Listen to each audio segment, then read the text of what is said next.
Good morning, everybody. This is our last lecture of the series. As we decided in the last lecture,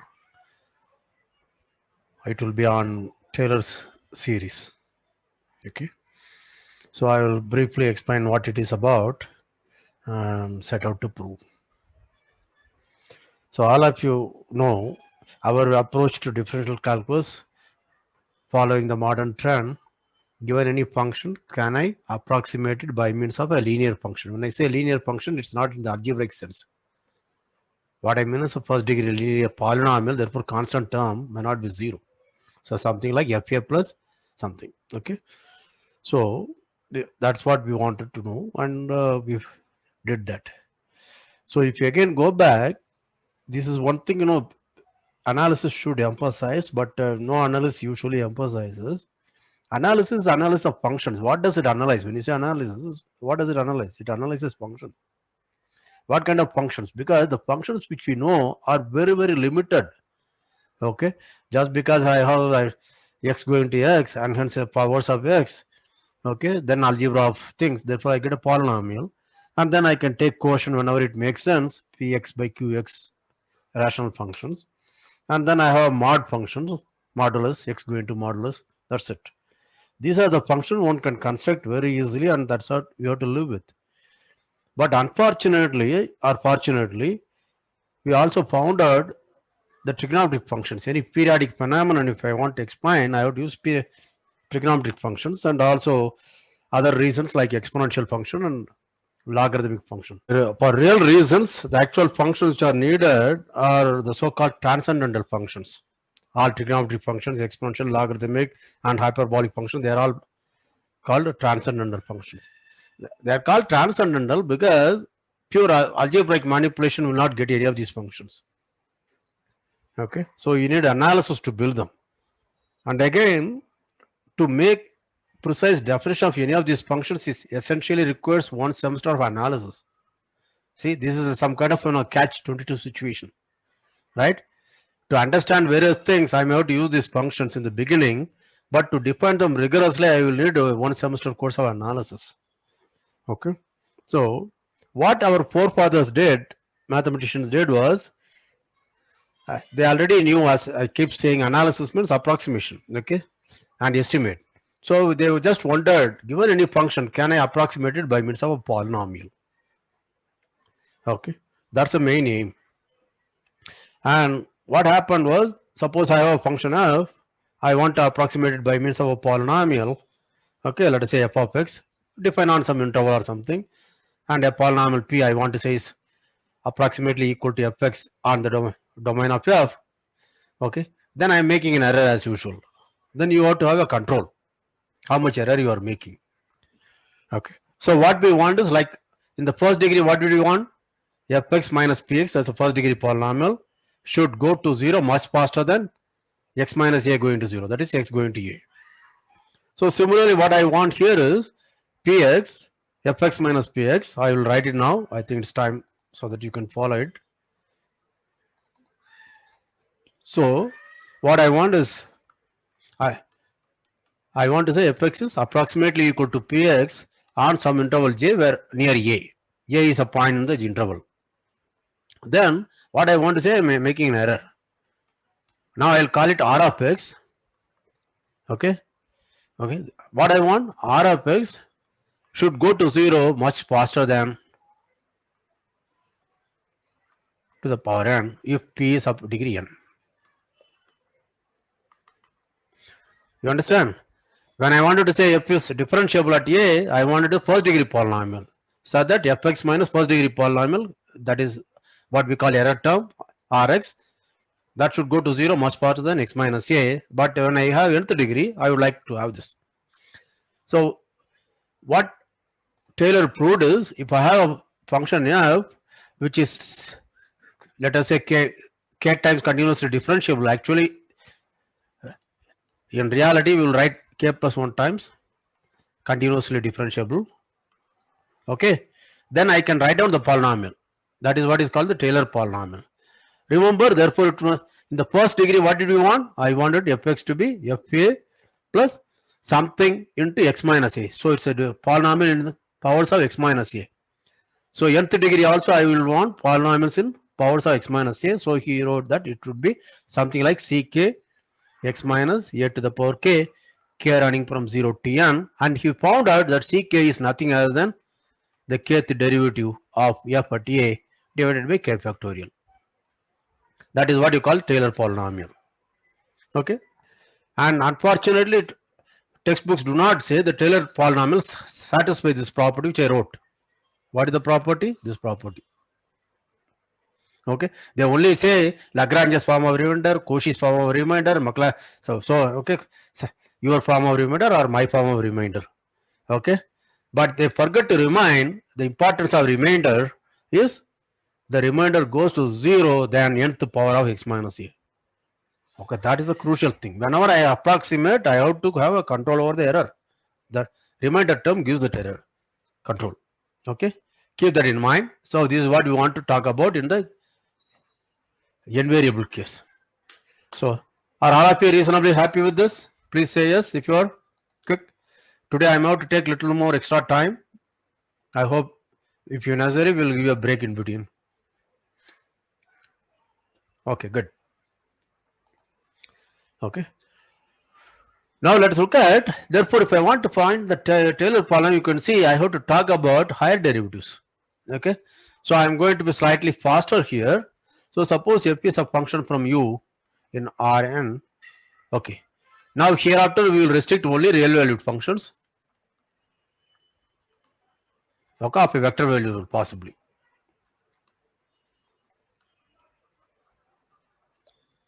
Okay, right. So we know what is meant by differentiability on u. Okay, this we had already defined. So I want to talk about second order derivative. What do you know is, you remember if f is differentiable, then we know the derivative of f is closely related to, at any point x, is closely related to the gradient.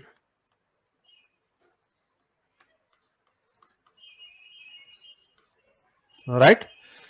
Now, so as x varies, let us look at this function del f by del x1 at x. This is a function on u and taking values on r.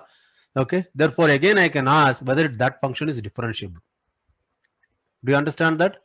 If it is differentiable, then its derivative, okay, will be this one. Okay, you understand? This is a function now. Call this if you want g1. Therefore, gradient of g1. That will be what? So we introduce a new notation. This is del by del x1 of del by del x1 of f at point x1, etc. Del by del xn of del by del x1, because remember this is del x1 of f. Again at the point x, not x1, x. You understand those? So we use a shorthand notation. We will write it del squared, del x1 squared, and here I will write it del squared by del x1 and del x2, because the, do you notice the order? Because del x1 is going to operate on that, therefore this is going to be del x2, sorry, del x2, del x1. That's the correct order, because the gradient here is going to be del f1 by del x2. Therefore I am going to operate on this. Okay, are you following me? You understand the order? Sure. Del f x1, it's a gradient. That's the second partial derivative. That's the second partial derivative, meaning partial derivative with respect to x2 variable. That is going to be del x2 of del f by del x1. So that order is what I want you to be particularly understanding. At whichever point. Do you understand those? All of you know this in your BSc level itself. So we talk about higher order derivatives. Del squared f by del xi, del xj, where 1 less than equal to I less than equal to n. And similarly, third order derivative, etc. Higher order derivatives are defined. I am not going into that, except I will quote one result which you will need.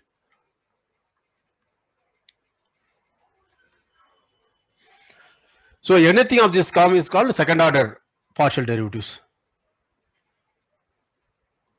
These are all called second order partial derivatives.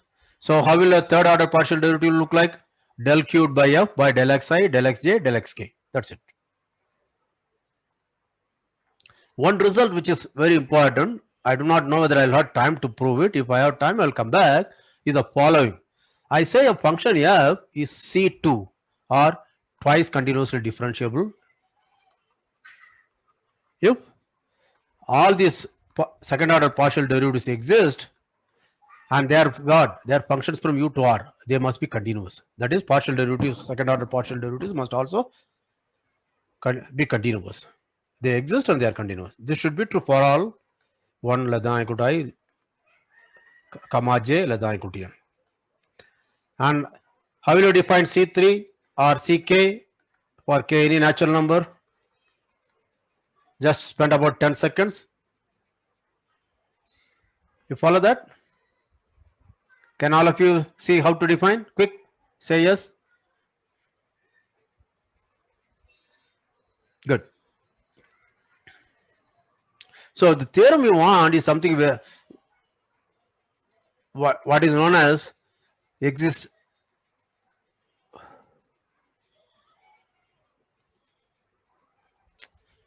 Always something or other. Yeah. The theorem we want to say is if f is C2, remember I insisted on the order. Do you remember? dxi, del xj, d squared f. Okay. Then I also, that is, I start with del f by del xi and operate del by del xj on this jth partial derivative. Okay. What we want to say is these are equal.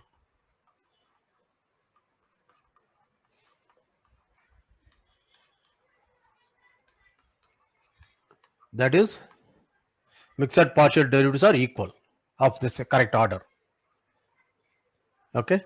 The proof is just a mean value theorem applied very smart in a smart way, and the proof parallels that of, you do remember we proved if you have first partial derivatives and if these partial derivatives are continuous, then we said the total derivative f exists, f is continuous.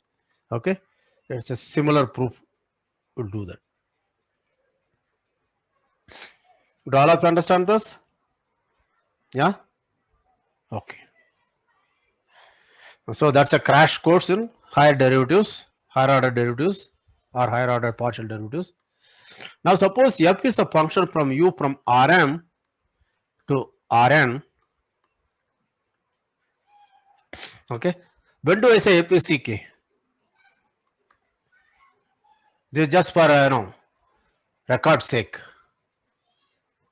How many of you can see how to do that?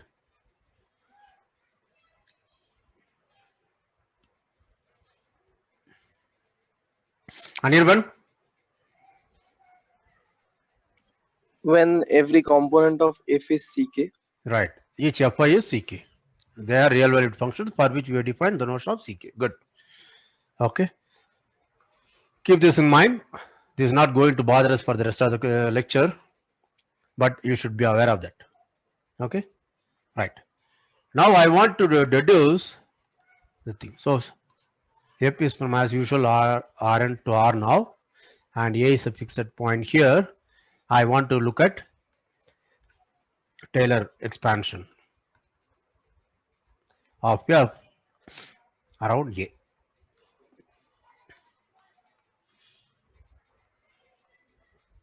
Okay. This is what we want to look at. What do you think I should be able to do? What do you think I should try? This is a test for you and test for myself. If you have, whether you have understood the course. I want to get a Taylor expansion. What should be my method of attack? What should be the trick I should use? Make a guess. You don't be afraid. Many of you know, but you are afraid to say. Okay. Unless you take risks, you cannot progress in life. Be it personal life, business life, career, education, and research. Okay. If you want to make a mark, you have to take risk. Yeah, Shubham. Sir, using the Taylor expansion of one variable. Yeah, please say. You try to be brief. That's the way you can show you are my student. Okay, reduce to one variable. I said, okay, that's an important trick, right? We want to do that. So how do I do that? Now all of you know that. Since U is open, A is there, then as usual, A plus T will exist somewhere, right? So how do I look at this? This is my A, this may be my U. There is an R here, BR is completely contained. So start with an X here. So this X I can write as usual A plus H if necessary. Otherwise I'll simply write it as X, right? Then what do? I want to write Fx equal to Taylor expansion. That is something to do with derivatives of F should appear on the right side. And the degree should be nth degree. If I want nth degree, what kind of assumption I should have on F? I want nth degree polynomial on the right. We already know nth degree will involve, because of one variable case, we know nth degree should involve what? What kind of restrictions I should put on F? Pick.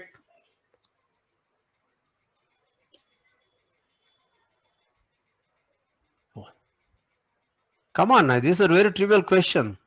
There should have been immediate 20 answers.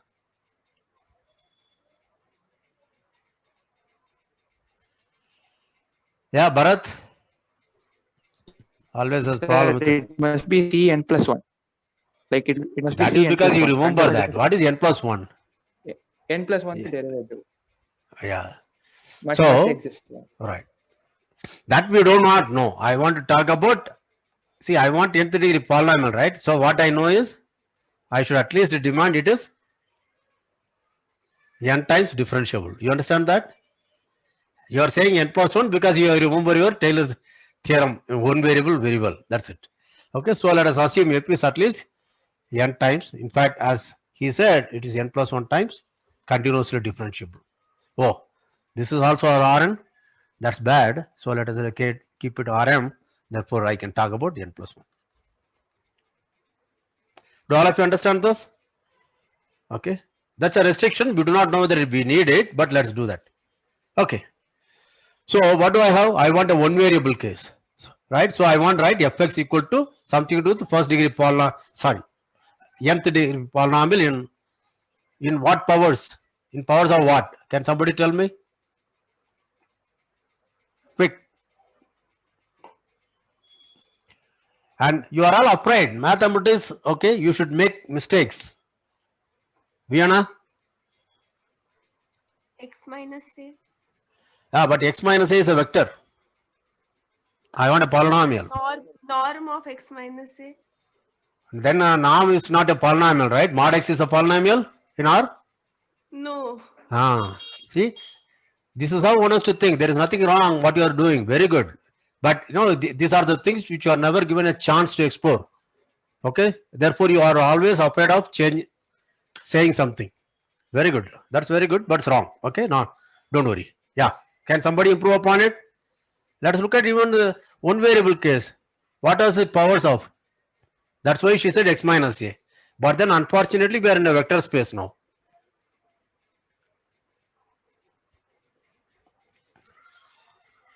Come on. Amrendra?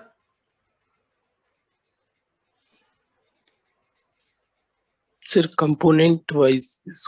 Yeah, so polynomials in what variables? Right. Xi minus ai. Yes. Right? Very good. Good.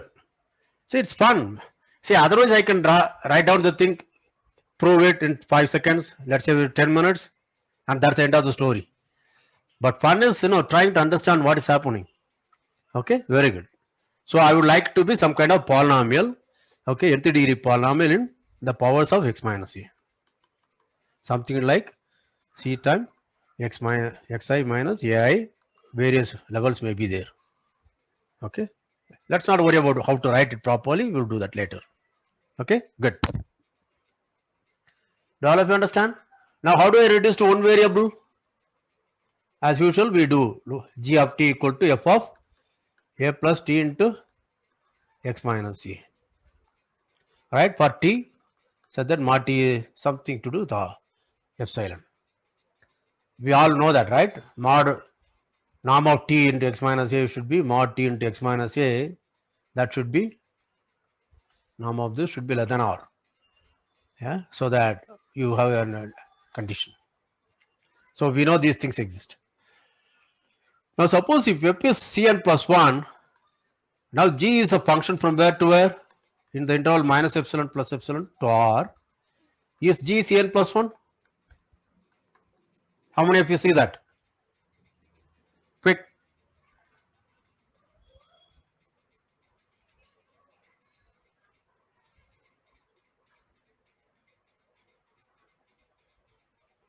Today the response is very low.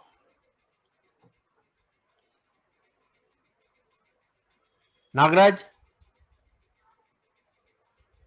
Quick. Neha? No, I think I'm sorry. Your thing is. Neha? Neha also has a problem. Sir, Yeah. it's a composition of f and another That's function. clear. But tell me why it's Cn plus 1. Because f is Cn plus 1 and the other function is also Cn plus 1. Is that the best you can say about the what is the other function? F of g of okay, we already have h of t is a plus tx minus a. Be clear. You see that? These are the small things, we are never confident. We simply want to believe.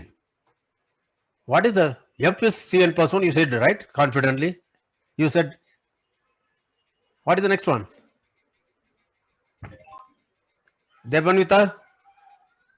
Yes, sir. The first one is every part of component of this part a plus t. That is There is no component. F is real valued. Therefore, No, no. G is real valued. There is no No, component. no, a plus t into x minus a. That part, every part is first degree polynomial in p. Very and good. therefore They are Right. differentiable.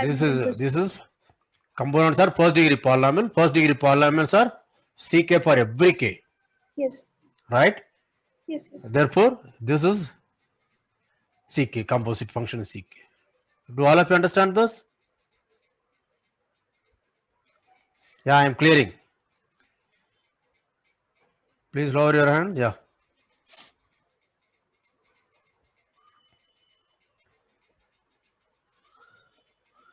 Learn to think. Okay, very good. So this is Cn plus 1. Right? Now what is G of 0? G of 0 is Fa. Right? Therefore, I can write down the Taylor expansion for G. Right? What is G of 0? That is f of A. What is G dash of t? This we have computed. Remember what is G? G is f composite gamma t, where gamma t is f plus t into x minus a. Therefore, the derivative G of t is derivative of f composite gamma at t acting on 1. Do all of you understand now? This is d of gamma t and d gamma t at 1. And what is d gamma t? We already know. That is d gamma t at 1 is gamma prime t, which is x minus a. Right? And this is f is a function, real valued function. Therefore, derivative acting on this vector. We had already seen it. If you are a student, you would know this. This is nothing other than the gradient of f gamma t dot product with x minus a. How many of you understand this?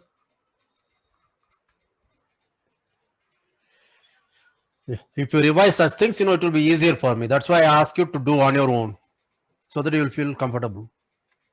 Otherwise, every time one has to keep doing. So therefore, let us write it. Therefore, G prime t is nothing other than gradient of f got gamma t. Therefore, what is that?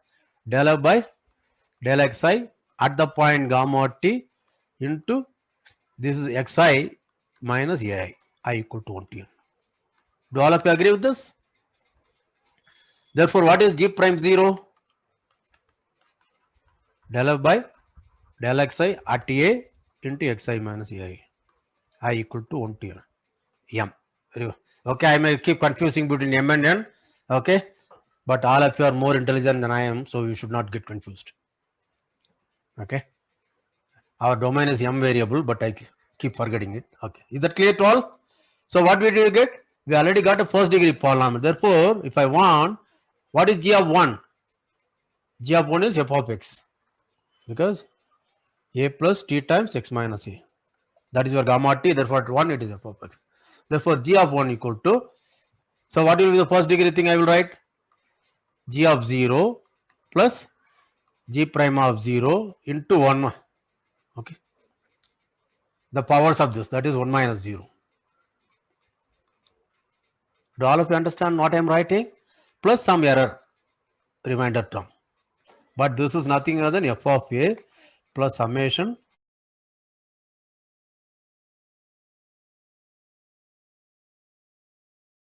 Do you understand this?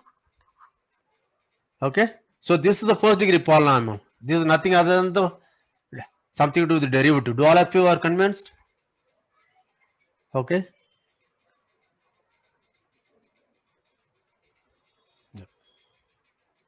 Now let's look at. Now the real thing comes in the next thing.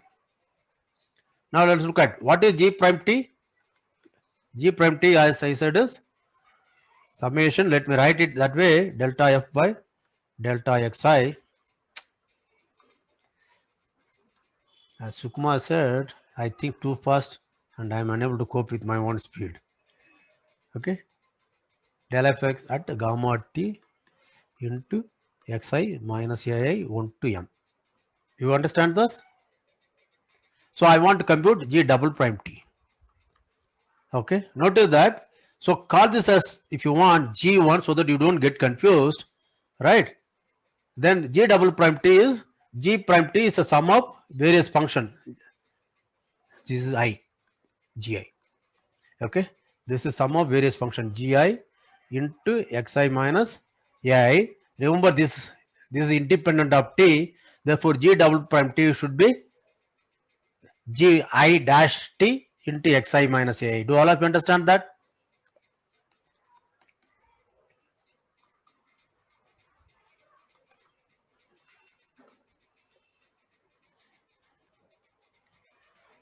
Good. But what is Gi? Gi dash T?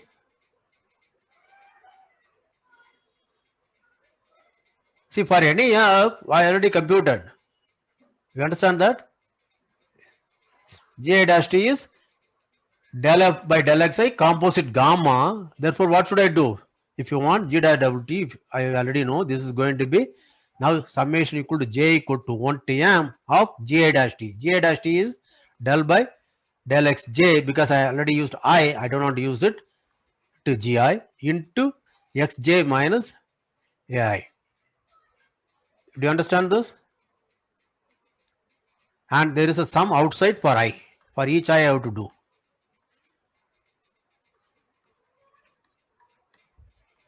How many of you understand this? Okay, this is this object. By whatever we did. In place of f, I am writing Gi.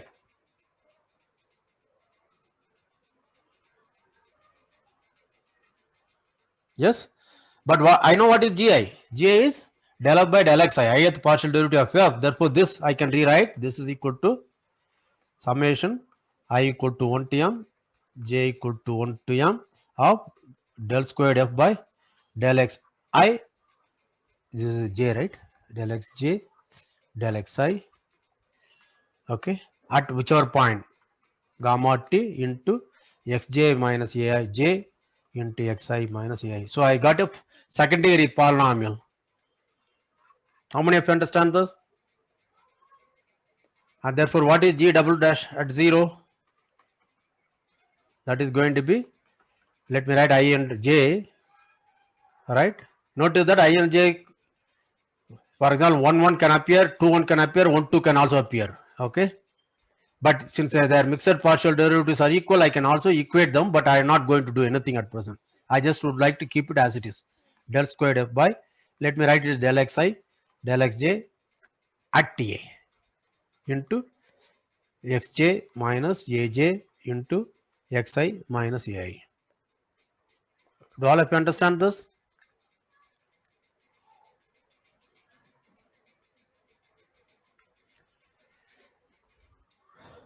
Okay. So I can keep doing it. Now what will be third derivative? Can somebody dictate what is third derivative of G? Quick. Summation of ijk Yeah. del cube f by Right. del xi xj del xj del xk at a x minus x I minus ai xj minus aj xk minus ak. Yeah. Do all of you agree with that? This should be not at A. You are writing at G type T. Therefore, it should be Yes. gamma T at gamma T. That's the only thing you Yes. made a mistake. At 0, you are right. Okay. Very good. This is gamma T. Because I am asking for a general, at a general point, the derivative. At 0, it is at A. Very good. Okay.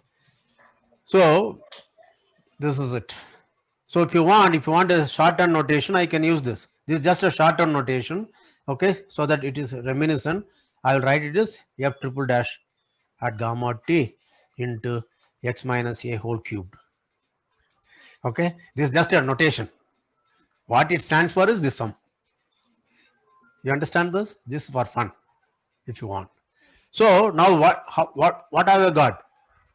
So if my F is C3, right?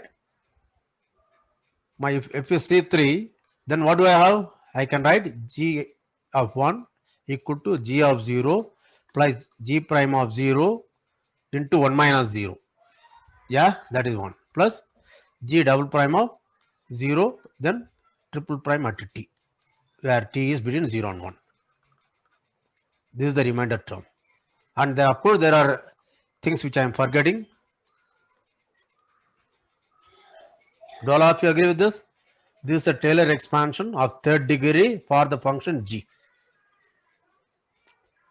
I hope I wrote down the coefficients correctly. Yeah. Okay. So it is G dash 0, G whatever it is, R 0 by R factorial. Okay.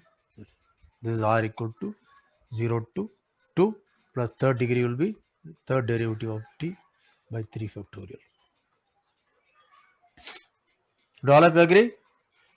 So we have got the Taylor expansion. Now let us substitute what the value of G. This is Fx equal to Fa plus summation. This also you have done. Okay, I del F by del xi at A into xi minus ai plus summation ij del squared f by del xi del xj at A xi minus ai into xj minus aj. Okay, and plus the third derivative. This is 1 by 2 factorial. I keep forgetting ijk del cube f by del xi del xj del xk at the point some gamma t into xi minus ai xj minus aj xk minus ak. Are all of you convinced now? So we can keep doing. If f is n times differentiable, I can do that similar thing. But very rarely we will need it. But for maximum minimum, we need only up to 2 seconds. So I had already gone one step further. That's more than enough for me. So I'll give about 20 seconds. Please catch up with me. I should have given it when we computed G double prime T itself, but I forgot. Okay. So shall I show this? Yeah. Let us go. Is this clear? Let me ask one by one. Please count and say once it reaches 20, please tell me, then disable it. Okay. Lower the hands. Yeah. Is this clear?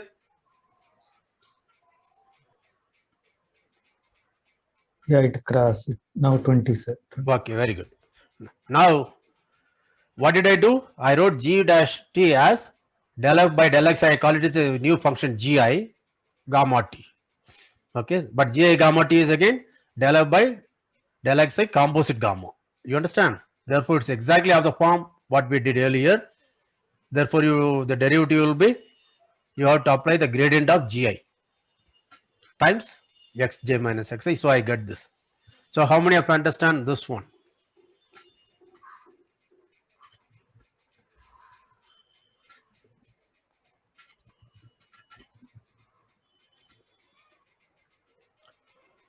Once you understood this, someone third thing is no brainy. It's very easy.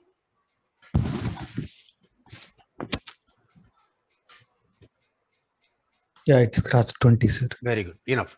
So third derivative is exactly similar. So let me just write down what we have found out. Okay. Suppose my f is C2. Okay. Then what I have found? I found that fx equal to f of a plus summation I equal to 1 to m del f by del xi at a xi minus ai plus 1 by 2 summation del squared f by del xi del xj at some point, call it xi, okay, gamma t, I will call it xi for some t into xi minus ai into xj minus aj. This is the second order Taylor expansion coming from the one variable case. Do all of you appreciate this? This is okay?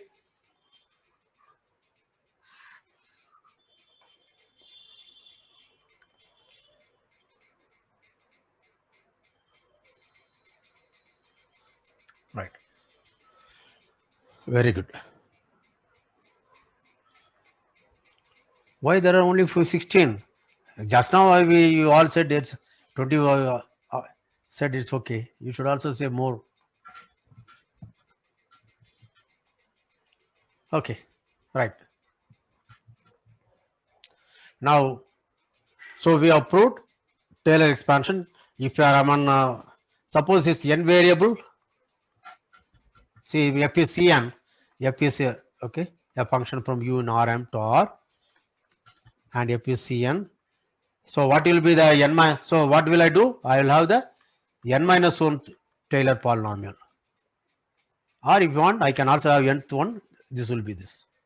But then it's not okay. Here it is all a. Here it will be intermediate point. That's the only thing, because this is going to be or something like a remainder.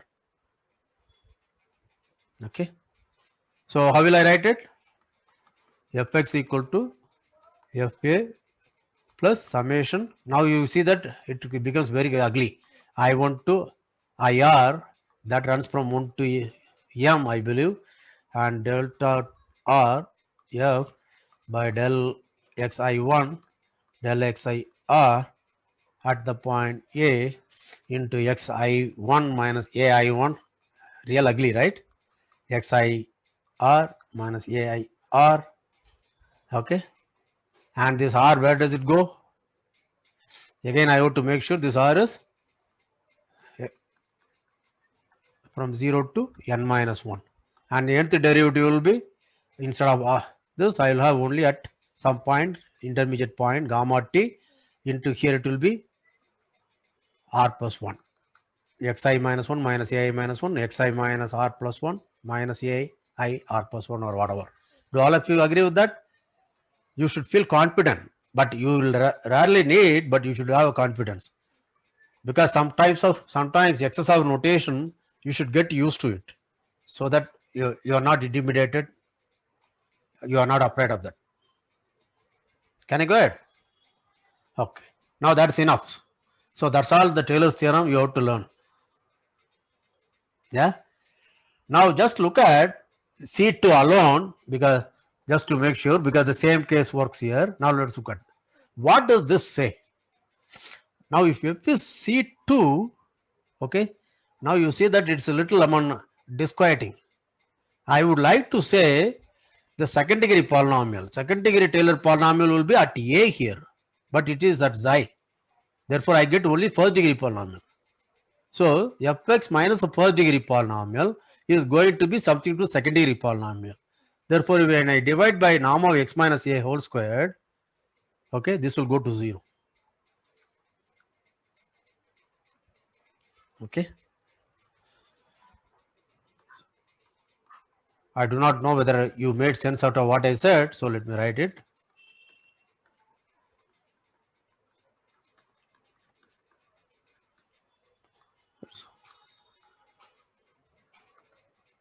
So this is the error I wrote. This is what you call remainder term. This is what is called Lagrange's remainder term, Lagrange's form. Okay. So why it is important is what I am trying to say. Okay. This is something which you already know. If f is once differential itself, we know this minus this. Okay, is your r goes to 0 faster than x minus a. Do you understand what I'm saying? Okay, this r is fx minus this. Okay, but this is what we used to call error term e of x. And what do we know? Ex by norm of x minus a, limit x goes to a is 0. This we already know. You understand? I am going to derive it, but with extra assumption.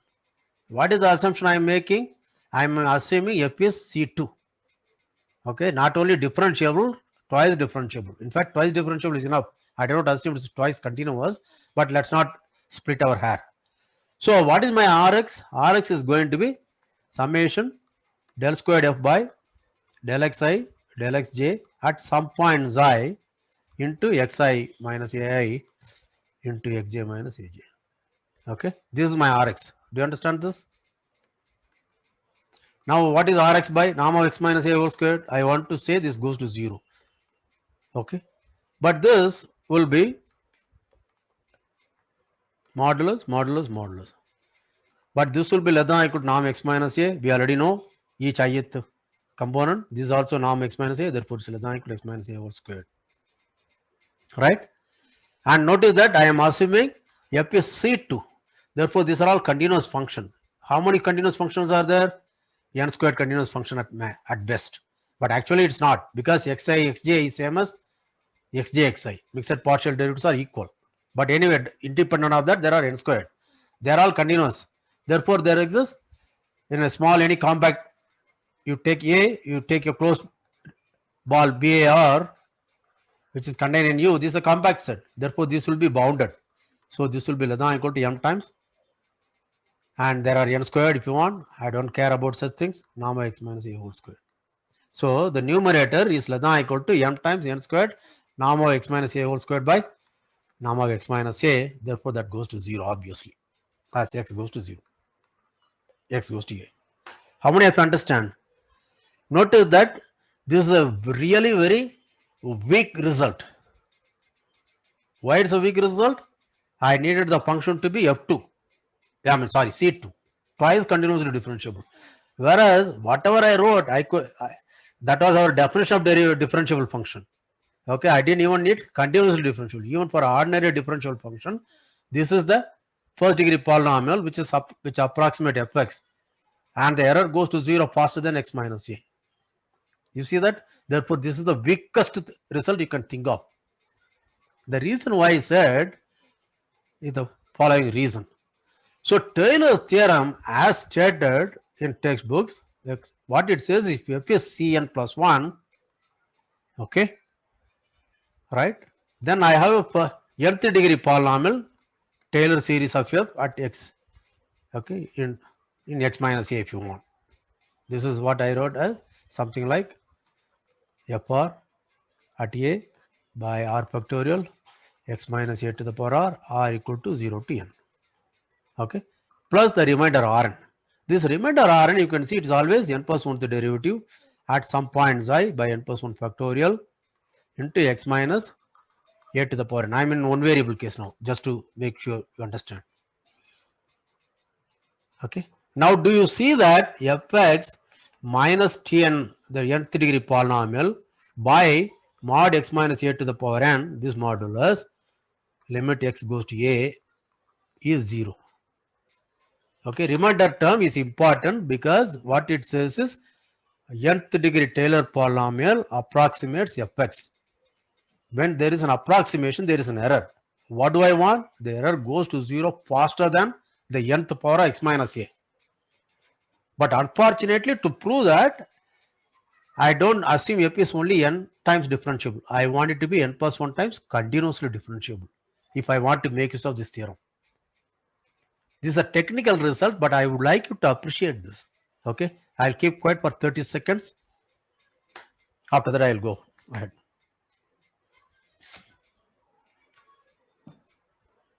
So to prove an easy result, we are using something stronger hypothesis. But if you want to prove if f is n times differentiable, write down the Taylor polynomial Tn of f. Then I have the error or the remainder term fx minus Tn of f. I want to say it goes to 0 faster than x minus a to the power n. one can still prove it if f is only n times differentiable. But that will be technically more difficult result to prove. But n equal to 1, that's a definition, luckily. This is the technical thing I want you to appreciate. As I said, I will keep quiet for 30 seconds, but I did not. Now I will do.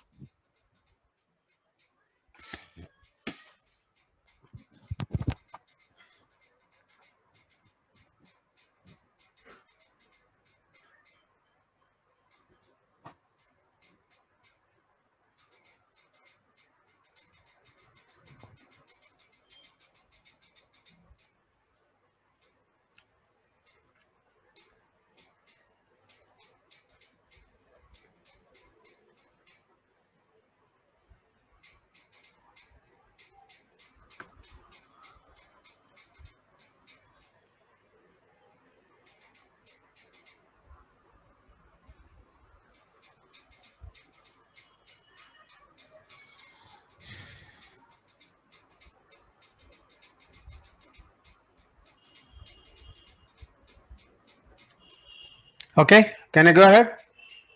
Did you try to see what I mean? It's a very technical result, but usually books and textbooks do not explain.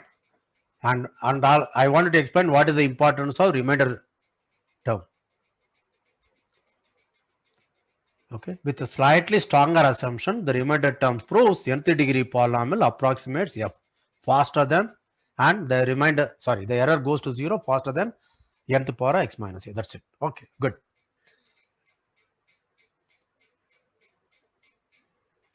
Now I want to talk about application to maxima minima, extrema problems. So I would like to ask, do you need about 10 minutes break? Because I will need another half an hour. It's already 11:24. We started around, let us say, 10:34. So 50 minutes are over. I may need another 30 minutes minimum. So if you want some kind of a 10 minutes break, okay, we can have and then resume. Those who want 10 minutes break, please raise your hand. There won't be any discussion hour later. At the end of my lecture, there will be a poll and then that's it.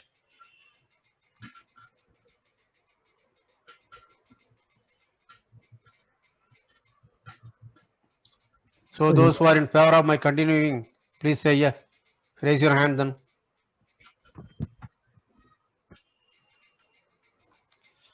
Okay, good. So I'll go ahead. Okay. So the first thing I would like to define is the following. Suppose f is from u in Rm to R. Okay, any function, nothing to do with differentiable or anything. Okay, then I say A is a point of maximum, or one say global maximum. If fx is less than equal to fa, okay, you for all x in u, this should happen. That's why global. Global meaning on all of you, wherever the domain of f, whatever be the domain of f. Yeah, Sneha? Sir, function is from Rn to R. R. I said R, but I wrote Rn. Yeah, sorry. Thanks. Yeah. And when do I say it's a point of local maximum? You already saw how I defined local constant. When I say A is a point of local maximum for the function f, that means if there exists an R positive, so that, okay, for every y in BAR, fy, I can also write fx. For every x in BAR, fx is less than or equal to fa. So this is the thing. So in this is my A, this is my BAR. Here, for every x, fx will be less than or equal to a. There may exist some other y here, so that fy may overshoot. But when I say local maximum, at least in an open ball around that point, it is a maximum. Do you understand this? Okay. And usually all the students remember the way if f has a point of maximum or minimum, then the derivative is 0. Okay. Those of you who watched my videos on differentiation R will know this is a wrong statement. Okay. For example, if let's look at fx equal to x on the interval 0, 1. Okay, it has a maximum at 1, minimum at 0, but the derivative is always a constant. So what do you need is a local maximum or local minimum. So the correct version, even in one variable case, is the following. If f has a local maximum or minimum, implies f dash is 0. I am still in one variable. Okay. The reason is, if you go through, you will see that you need two-sided derivative. Do you understand this statement? I am not going to prove that. You have to watch my video or refer to my book. So the crucial concept which involves derivative and maxima minima is local maxima, local minima, not the global maxima or global minima. Okay. It may happen global maximum also turns out to be global local maximum. See, this is a global as well as a local, because around this point this is a maximum. Anyway, okay. So let f be from U from Rm to R. Remember, again we need the set to be open. You will see why. Yes, Nanda? Sorry. I am unable to hear you. Your signal is weak. If you huh? F dash at A, yeah, sure. But I just said a general statement. Okay, derivative vanishes at that point. Yeah. So if F is open, now what do you want to claim? If A in U is a local maximum or minimum, then derivative of F at A is 0. Okay, this I could have proved much earlier, but the proof is very easy. So I have this. This is my U. This is my A. Let us look at this. To we are prove. able to see that what you have written. Just yeah. Oh, Yeah, see. fine, Okay. fine Okay. now. Sure. Now fine. Okay. Okay. And to prove this, we reduce to one variable case. Again, now I want to say the derivative is 0. Derivative is a linear map. To prove this linear map is 0, it's enough if we prove dfi v is 0 for every v, or even on ei. The basic vectors is 0. Right? But remember, okay, what is this?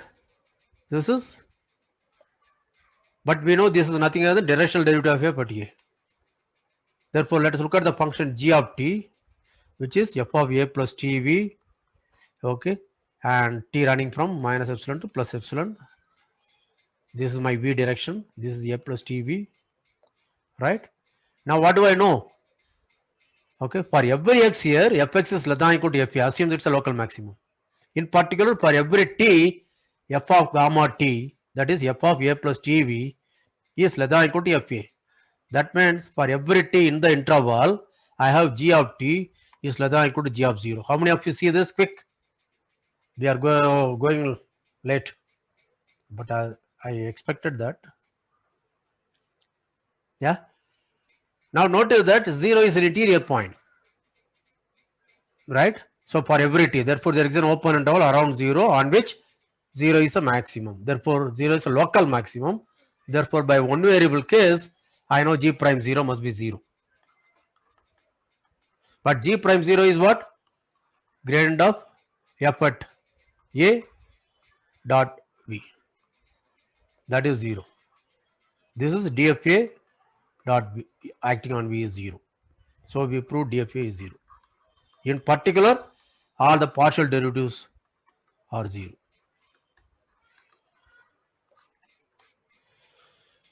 So 15 seconds, take your time.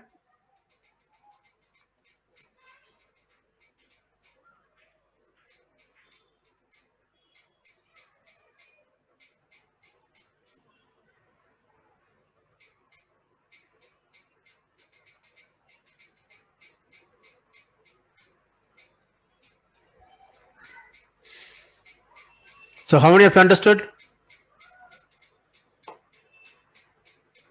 At least 25 should be there, or 20 should be there. Please keep your hands raised, don't lower it.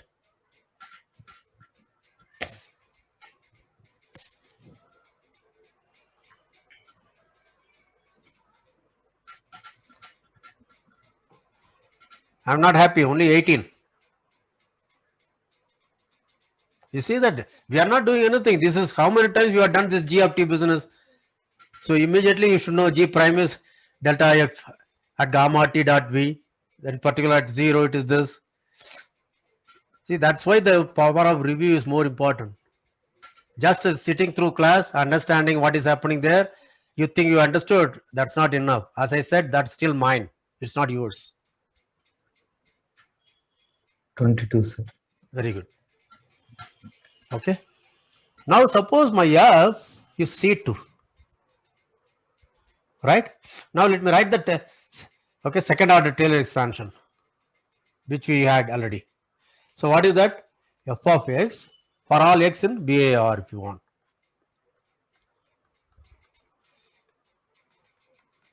Okay, A is a local maximum. I am assuming, okay, now let me assume A is a local minimum. Okay, it does not matter, but because of something else. Okay, this is what? This is the first thing is gradient of f at A dot product with x minus A. Do you remember that? If you want, this is the summation I equal to 1 to n del f by del xi at A xi minus ai. And these are all 0 because A is a local minimum. Yeah. Therefore, what matters is only second order term 1 by 2 factorial into del squared f by del xi del xj at some point xi into xi minus ai into xj minus aj. Do all of you understand this? This term vanishes now.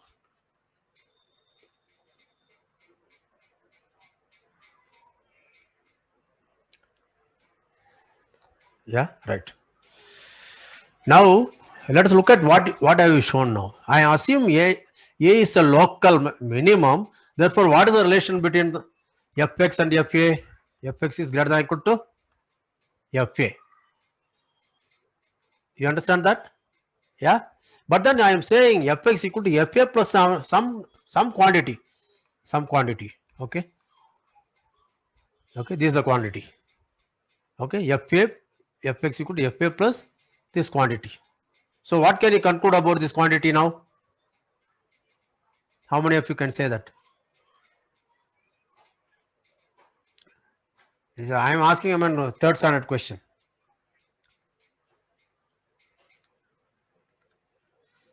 Mahashri? Positive, sir. Huh? It's a, No. Yeah, I didn't hear properly. it's a Please repeat. positive value. Yes, right. Non-negative. Correct. Now notice that for which x? See, remember this quantity depends upon x. Do you remember which vector x I took in this open ball? Right? You follow that? And this xi in turn also depends upon that x. How many of you appreciate that? Because this xi is intermediate point. Where does it lie? In the line segment joining a and x. Do you remember that? Mean value theorem. Yeah, therefore the xi also depends upon a. And okay, this quantity okay, this is a polynomial in x, therefore it also depends upon x. Okay, so the entire quantity depends upon x, and independent of which x you took, this must be non-negative. Do you appreciate that?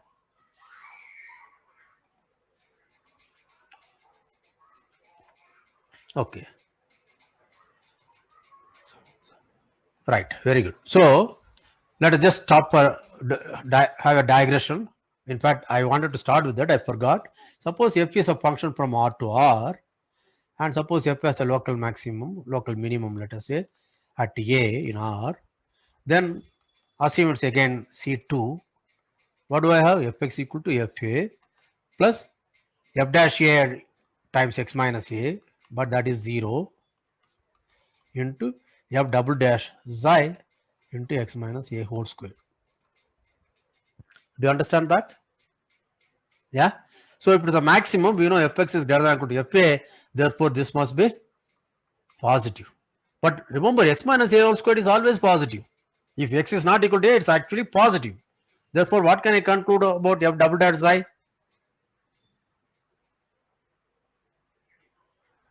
That must be greater than or equal to 0. But if it's a strict inequality, I would like to say it's strictly greater than 0. Do all of you understand that?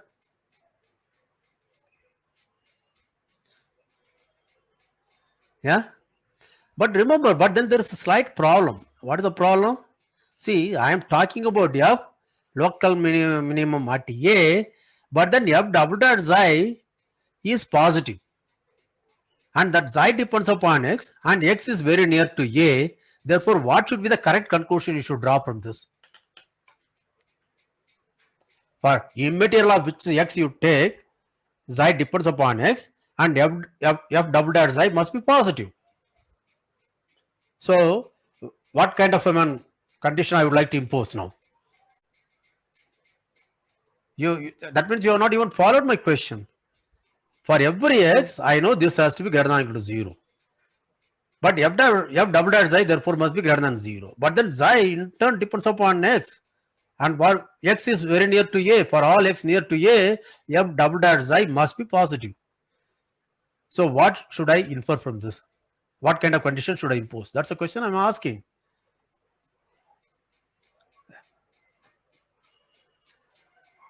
Vienna?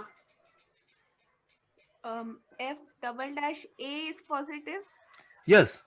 If f double dash a is positive, remember f is C2. That means f double dash is continuous at a, and f double dash at a is positive. Therefore, by continuity, you know, f double dash xi will be positive for all xi near to a.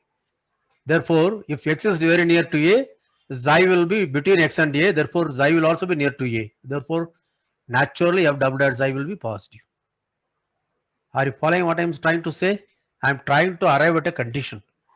Okay. It's not necessary condition, but it makes me believe it's a necessary condition. You should understand why I am saying all these things, because this is a kind of subtle technical results people don't want to discuss. They think students are now weak, they cannot understand. But I believe students are much more better, more intelligent.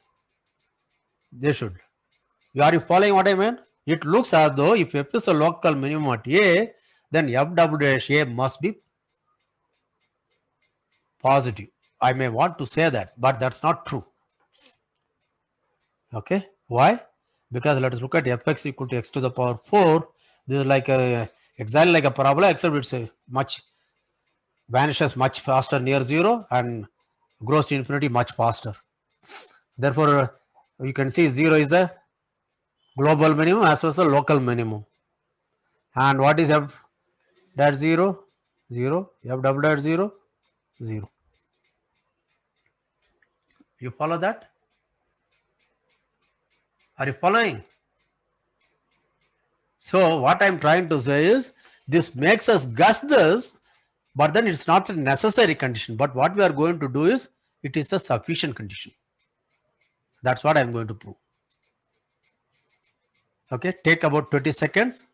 Appreciate what I'm trying to say.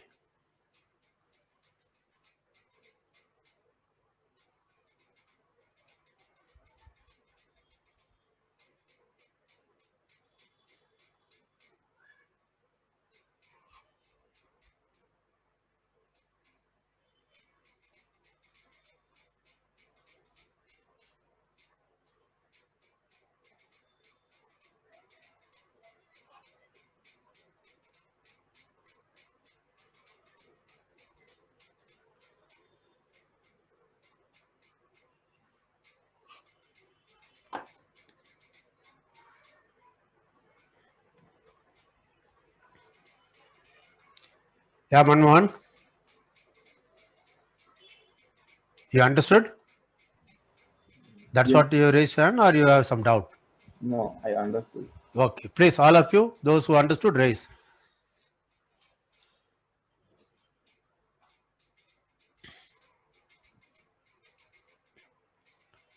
So the second derivative test which you are going to prove is a sufficient condition. But how people arrived at it is what I tried to say. It looks as though this has to be. But remember, in this case also something interesting happens. This is how I exceed my time limit. Okay. See, if you look at the fourth derivative, it's going to be 4 factorial, right? Am I right? So that is positive. So f double dash 0 is 0, f triple dash xi is also 0, and f fourth dash will be 24 into x minus a to the power 4. That is positive. Okay. All the thing f dash, double dash, f triple dash, they are all 0. Fourth dash, we capture that. That is why it's the result is true. So what I said is true is if f double dash xi is not 0, then it has to be positive. Just for fun, try to think. If you don't understand, it's fine. So this is what we have. Again, f is C2 from R to R, and A is a local minimum, right? And I am saying f double dash A is positive, implies, sorry, I am not assuming f local minimum now. Assuming f double dash f dash A is 0, that is A is a critical point. Critical point simply means derivative dfa must be 0. In this case, it is f dash 0 is 0, and this is A, sorry. Okay, let A be a critical point. I don't know. Okay, remember, if it has to be a local maxima or minima, f dash A must necessarily be 0. So I want to find sufficient condition for A to be a local minimum or maximum. So first thing I am assuming is it's a critical point. That is the first derivative at that point is 0. Now if the second derivative is positive, then I want to say f is a local minimum. Is the statement clear?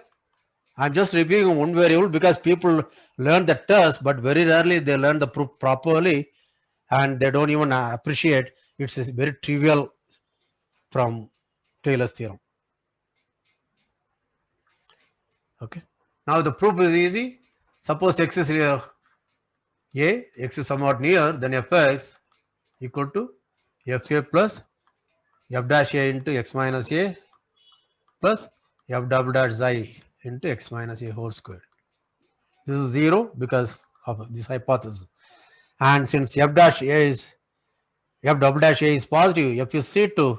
So, okay, there exists a delta interval such that f double dash y will be greater than 0 if mod y minus A is less than, say, x. Mod x minus A is less than delta. Therefore, I have A minus delta to A plus delta. Therefore, I will take only x from here. Then for that x, my xi will be between x and A. Therefore, my xi will also lie in the interval A minus delta to A plus delta. Therefore, f double dash xi will be positive. Therefore, from to fa, if I add a positive quantity, this is no positive. This is a positive quantity. If I add a positive quantity, then only I get fx. That means fx is always greater than or equal to fa for x not equal to a. Therefore, A is a point of local minimum. Do you understand this one variable case? Because n variable case is exactly similar, except bit of linear algebra involved. In fact, I should have asked you to review this from my differentiation lecture. I could have saved, it would have saved my some time. Only 13.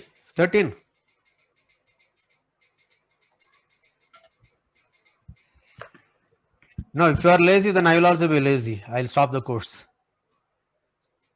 Cross 20, sir. Why are they reluctant? What I did was something they must have seen.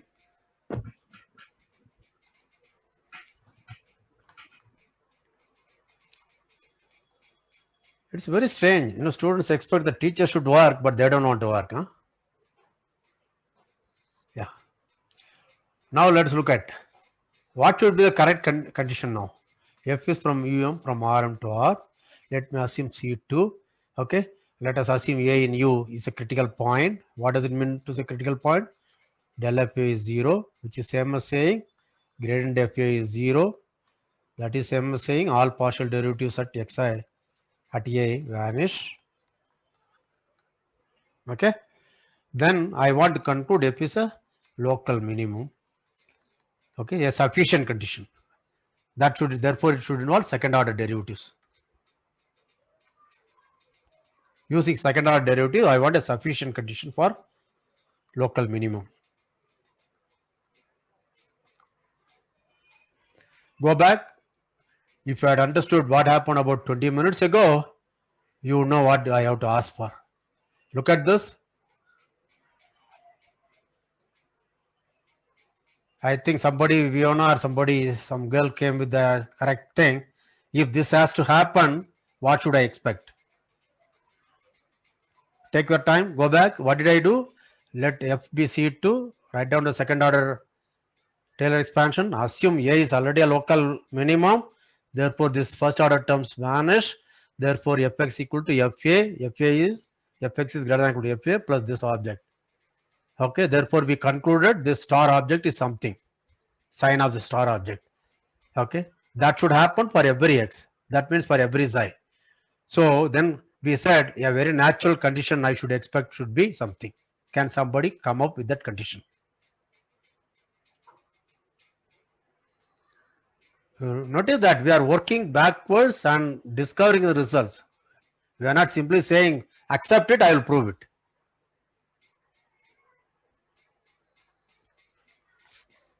I'll keep this in front of you. Look at it.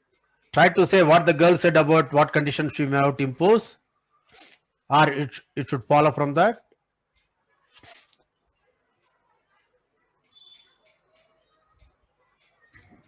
I want at least for half a dozen of you.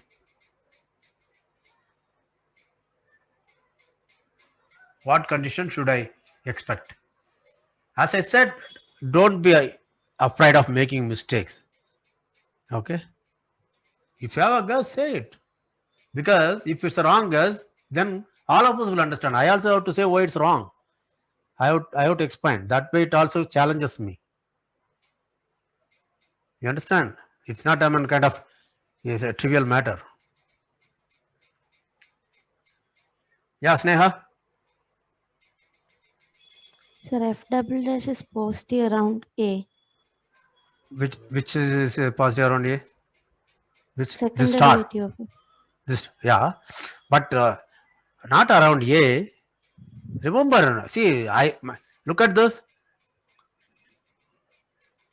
Did I say that sufficient condition involved F double dash is positive around A? What was the condition I needed? F double dash A is positive. That's all I needed. Yes, because of the Okay, it will continuity. remain positive around A because of Continuity of. so what should be the correct definition? See, this is how one thinks. You see that very trivial thing when I explain it looks easy for you, but to appreciate takes a lot of time. That's why I ask you to review. Yeah, can somebody come up?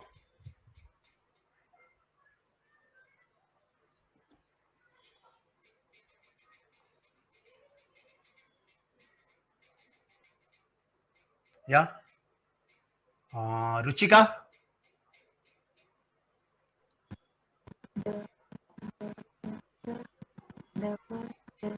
So I'm sorry, Ruchika, I'm unable to hear. Nanda? Sir, Again, same huh? Yeah. the partial derivative should be positive What is partial derivatives? Where? by del square f by del xi del xj around at psi. Yeah. You just want that to be positive? Around AI. What do you mean around AI? You see, this is look. Just see, this is how one has to learn. There is nothing wrong, but del S squared f by del xi del xj is a function of n variables. Therefore, saying that it is positive around AI doesn't make sense. It's a function of x or it's a function of n variable. Whereas you are saying it should be positive around AI. That doesn't make sense. Which I?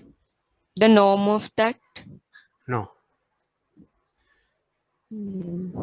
See, what all I need is very simple. See, it takes time. That's why I keep saying I can give a line by line proof. All of you will think I am a very good teacher because you understand faster.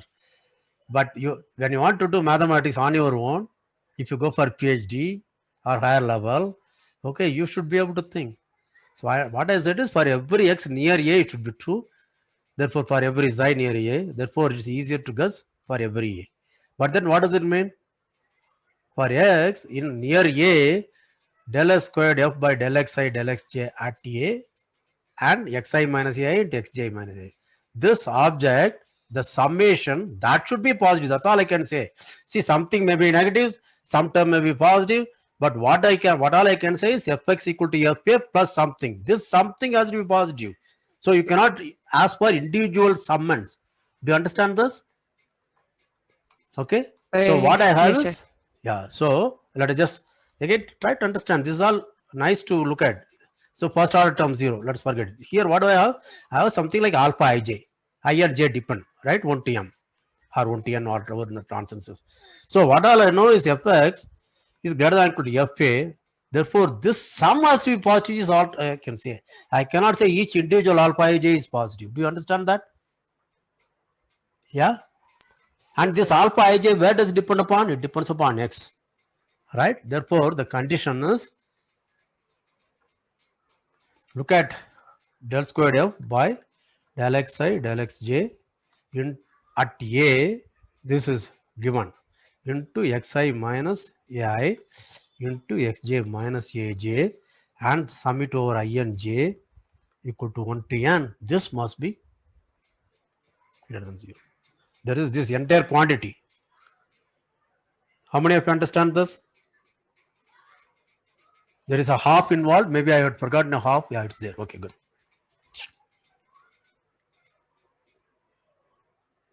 Yeah, that is our sufficient condition. Okay. So what is our sufficient condition? If this object is greater than 0. But there is a better way of understanding linear algebra. I need at least 10 minutes. Are you game? Or shall I give some few minutes of rest? It is better to continue, sir. Okay. Yeah. Now suppose, let's first look at, I form a matrix A which is alpha ij, and alpha ij is del squared f by del xi del xj at the point A. This is a number. You understand that? Yeah, because f is real valued, therefore this is second partial derivative of f at A. This is a number, right? Notice that this matrix is symmetric. Why it's symmetric? Because what is alpha ji, which is del squared f by del x j and del x I at here. But we know if function is C2, the mixed partial derivatives are equal. Therefore, these are equal. That means this is a symmetric matrix. Do all of you understand this? Right? Now, suppose I have a vector x in Rn. Okay, my matrix is, I do not know what was my dimension. Let us assume everything is n. Right? Then I have this ax dot x. This is the thing. Remember ax dot x, that dot product you can always write it as x dot y, you can write it as, it depends upon you. Remember my x is always a column vector. Okay, x dot y must be 1 1 is a real number, therefore I can write as a 1 1 matrix. Therefore what can take it? Transpose of x into y.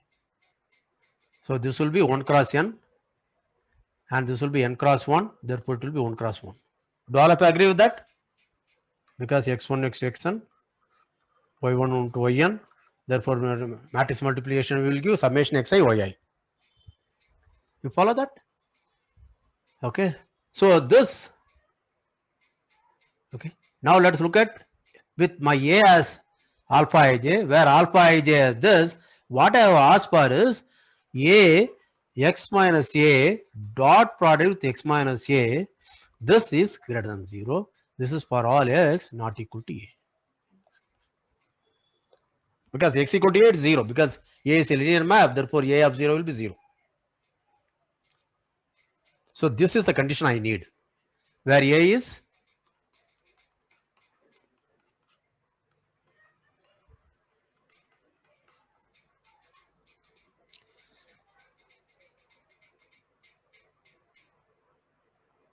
Do you understand that's exactly the same thing? Yeah? Because you will have A11, A12, A1n by x1, x2, xn. That will be this. Right? And here there will be x1, x2, xn. If you multiply, you will see this is summation Aij, Xij. This is just a computation of 8th standard, so I will just leave it. I should say alpha, perhaps. Okay, it's all right.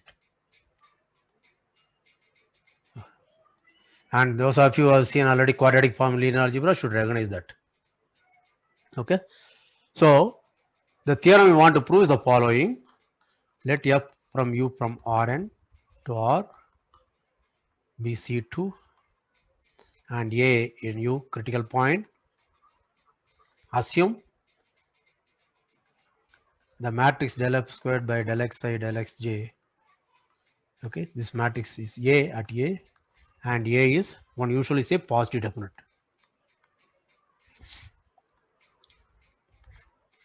What does it mean? Ax dot x is positive for all x non-zero. Okay, then A is a local minimum. Is the statement clear? Spend about 15 seconds. The proof will take about 5 minutes.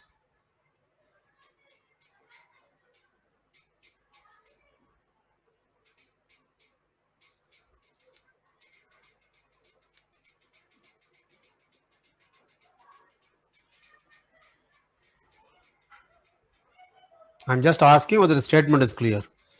And how did we guess the statement? By investigating earlier. The whole thing we have to turn it into a proof now. That's it. So enjoy mathematics. We are discovering. Okay, we are not saying this is a theorem, you accept it. I give a proof, therefore it ought to be true. We are actually arriving at it.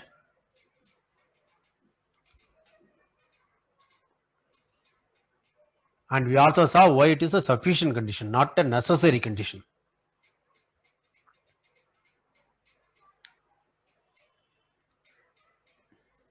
Okay.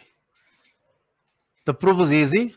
First, notice that, see, suppose I take t a real number, okay, what is ATX dot TX?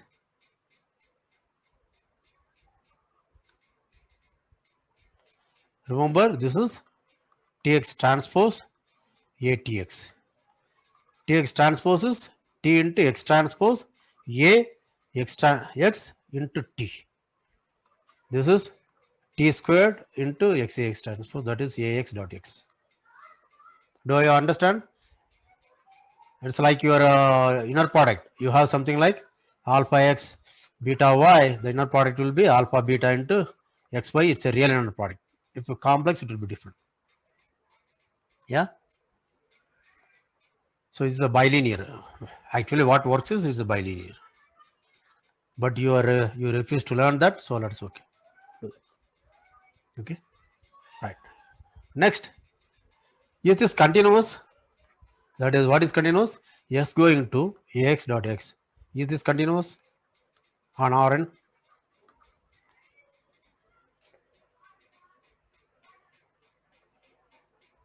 You should be again quick.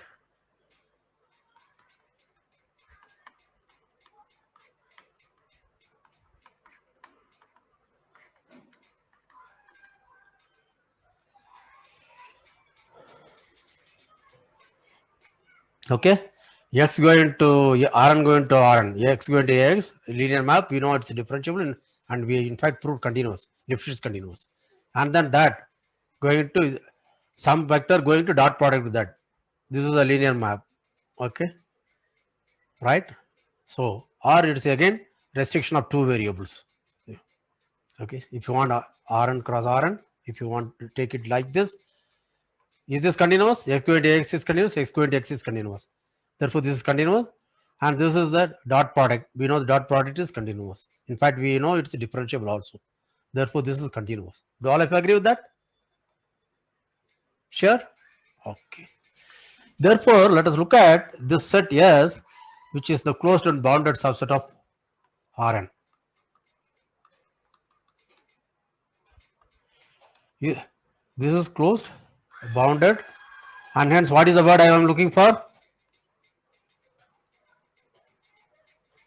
This is a subset of Rn. What is the word I am looking for, Saswata? Saswata. Compact, sir. Compact. Therefore, now I know the function which I defined, call it fx, not fx, right? Fx is already there, so it will be nonsense. So let us call pi x equal to ax dot x, where a is the second order partial derivative as a matrix. Okay, so pi x is continuous on all of Rn. Okay, and now I know the set S. This is the, for example, when n equal to 2, it's a circle, unit circle. When n equal to 3, this will be sphere of radius 1 center to origin. Okay, this is a compact set. Therefore, when I restrict phi to S, this is still continuous. Do all of you agree with that?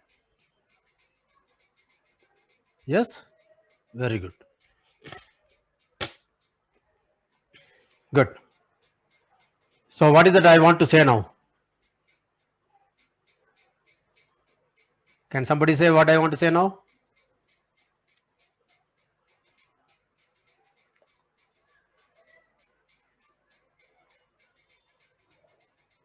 Only 2, 3. Come on. Huh? Phi is continuous on Rn, S is compact. I restrict pi to S. What do I want to say?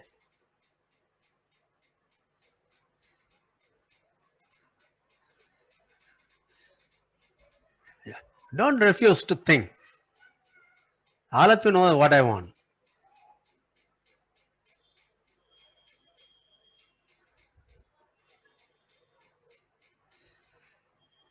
Ruchika, Priyatosh? The image is also compact. See, this is a topological version. You see that? This is why those people are always bad in analysis. If you learn topology too fast, too early, okay, we are talking about function, okay, real valued function. If it's between topological space, when you say image is compact, I can understand, because you may not be able to say anything more. If it's a metric space, you can at least say it's bounded. Image is bounded and closed. Here, see, you are forgetting real analysis. If I have a continuous function on a closed and bounded interval, what does happen? That's why I hate topology at an early stage. Huh? Shubham? So it is uniformly continuous. Look at what is the problem we are looking at. What is the main aim of the theorem? That word should trigger something.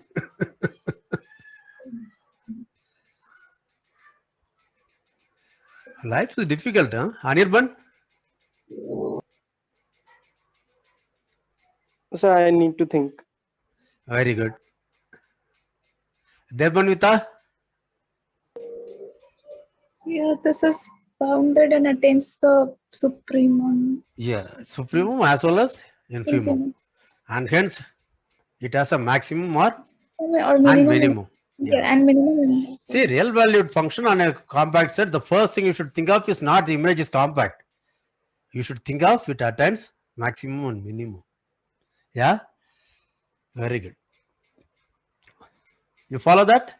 So let u be a point S so that f of u, okay, is less than or equal to f of x for every x in S. Therefore, yeah, it's a global minimum on not f phi. Do all of you understand this? This is all right? Now my question is, can phi of u be 0? Let's go back. What is phi? Phi is ax dot x. Phi x is a dot x. In particular, phi of u is au dot u. What do I know about u? U is in S. When u is in S, if u dot u is 1, that is, it's a unit vector. Right? What is our assumption about a? Ax dot x is positive whenever x is non-zero. If u is a unit vector, it cannot be zero. Therefore, au dot u must be positive. Do all of you understand that? So let us call phi of u, okay, which is au dot u to be m, and this m is positive. How many of you understand this? Quick.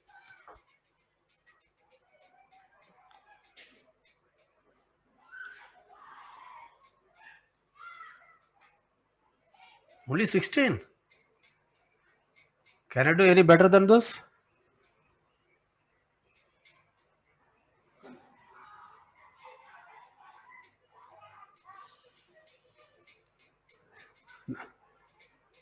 Disappointed. Only 19, not even 20.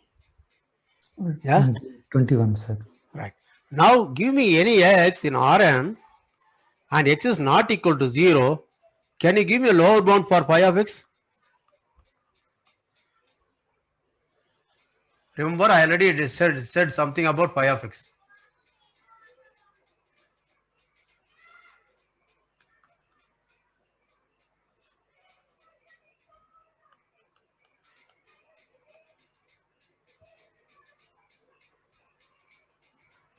So can you give me a lower bound for phi of x?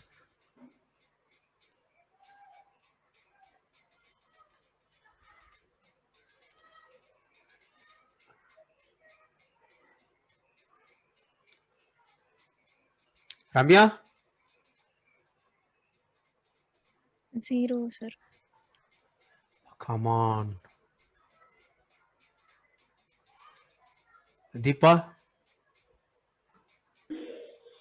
Some positive quantity epsilon.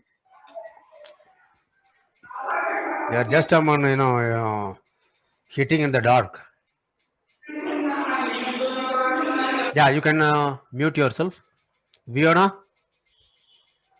Norm x square into m. Modulus? Norm x square into m. Yes. Is that what you want to say? Yes. Yes. Because x is non-zero, therefore I can write it x as norm x Norm into x by upon norm norm. x. Yes. You call this as u. You understand? u. This is a unit vector. Therefore, x equal to norm x into u. Therefore, phi of x will be, we already saw that. If x equal to t times u, what did you see? Phi of x equal to t squared times phi of u. Therefore, phi of x will be norm x squared into phi of u. But u is a unit vector, therefore phi of u is always greater than or equal to m. Norm x squared is positive quantity, therefore it is greater than or equal to norm x squared into m. How many of you understand?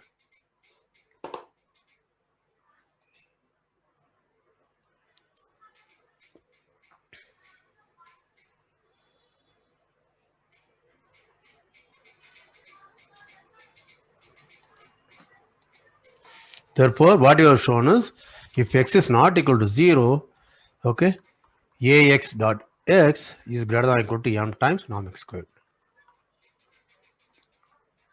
This is what your phi of x is. Do you understand this? Okay. Now we are ready.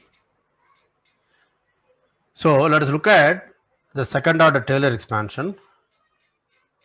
So I have fx equal to fa plus first order terms are 0. So let me ignore that. So I am going to get del f squared by del xi del xj at xi into xi minus ai into xj minus aj, I and j varies. Right? Now, since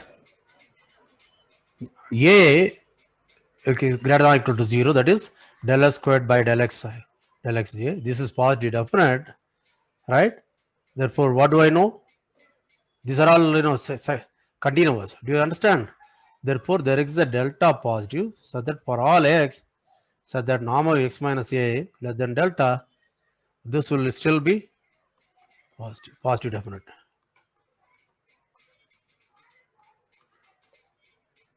Okay. This simply means any vector vi dot vj. Okay, that's the corresponding quadratic form. Just call it a of x if you want. The matrix A depends upon X. If X equal to A, I'll simply write it as A. Then AX dot B dot B. AX acting on B dot B, this is greater than 0 if B is not 0. This is a shorthand notation for that. What usually calls this symmetric matrix positive definite. Do you understand this? That's because F is C2. Okay. Right. Okay. Now what do I know? I know del squared F by del xi del xj at A. This is positive definite. Okay. What is it I want to do? I want to say Fx is greater than or equal to Fa. In fact, I would like to say strictly greater than. This is what I want to prove. Right? So what is that I have to prove? This is greater than or equal to 0. You understand? But remember, if my x is such that norm x minus a is less than delta, this matrix is positive definite. Now this is my A. If you want, this is my A and this is my x. My xi will be somewhere here. Therefore, norm of xi minus a will also be less than delta. Therefore, the corresponding matrix del s squared F by del xi del xj at xi will be positive definite. Therefore, this will always be positive. If x is not equal to a, then this has to be positive. You understand that? Therefore, Fx is strictly greater than Fa.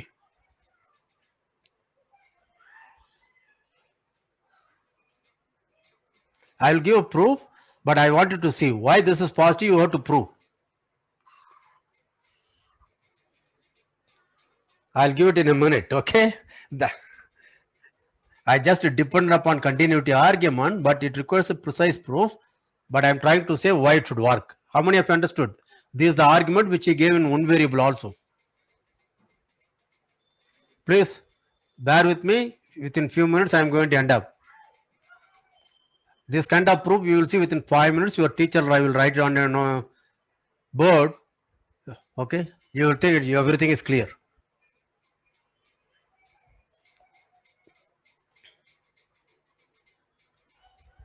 So I have to prove this. I simply depend upon our intuition. It may be true, but I have to prove that. How do I prove that? So there are two things. Okay. So let us write this. I know this one, Fx minus, okay, Fa equal to del squared F by Yes.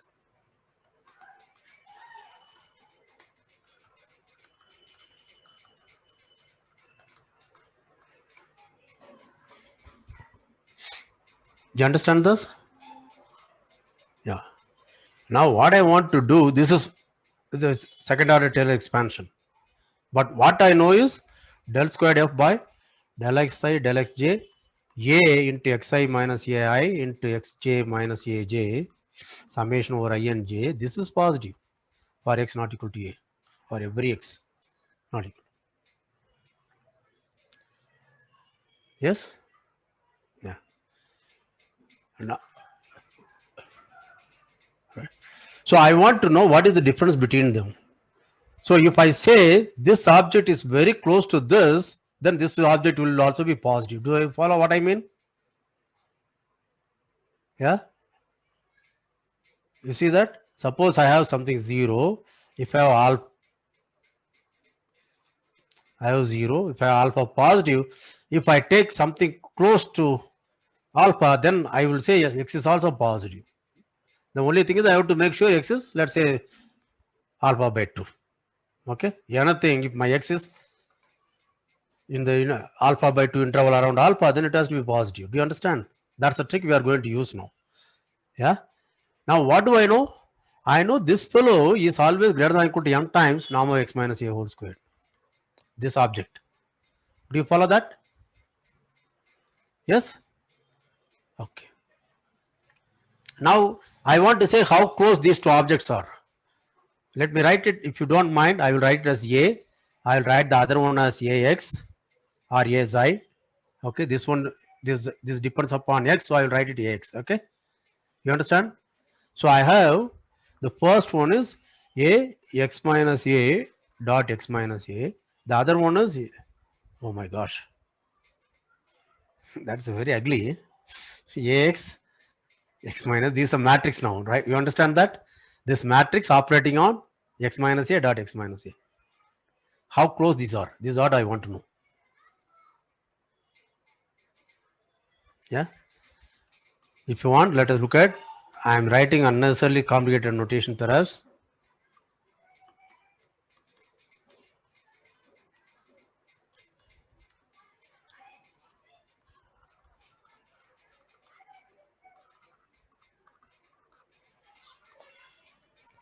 Yeah, do you follow that? I want to know this and this object, how close they are, right? But now I can directly use second order partial derivatives are continuous, right?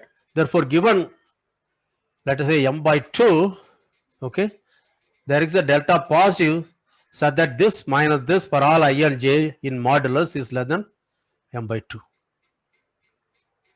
Are you following? This object I want, but this will be less than or equal to this into this.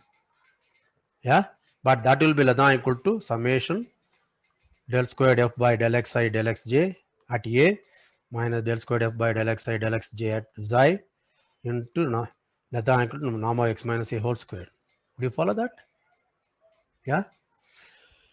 So by continuity of second order partial derivatives for all I and j, I can choose a single delta so that for all x in norm x minus a less than delta, okay, this xi will also be having the same property. Del s squared f by del xi del xj at a minus del s squared f by del xi del xj at x in modulus is less than m by 2. Therefore, this will be m by 2.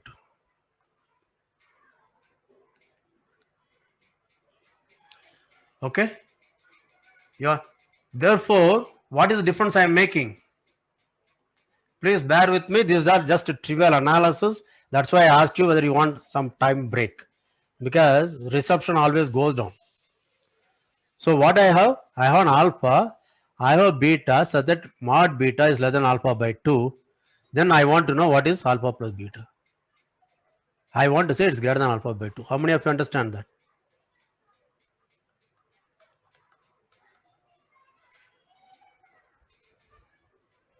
Okay, or beta also greater than alpha by 2.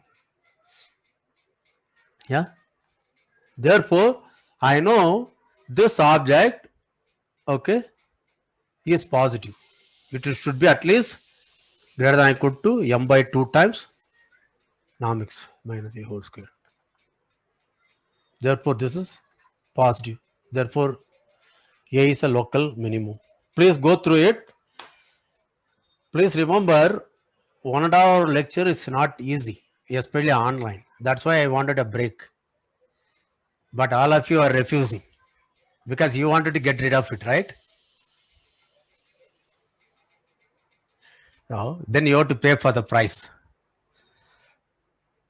See, the learning curve is like this. It goes up. After a while, you cannot keep focused. It will come down. That's why you should always take a break. In MTTS, that's why I ask students to get out of the room, walk a bit, okay, relax and come back. Even if you don't want tea or coffee or biscuit,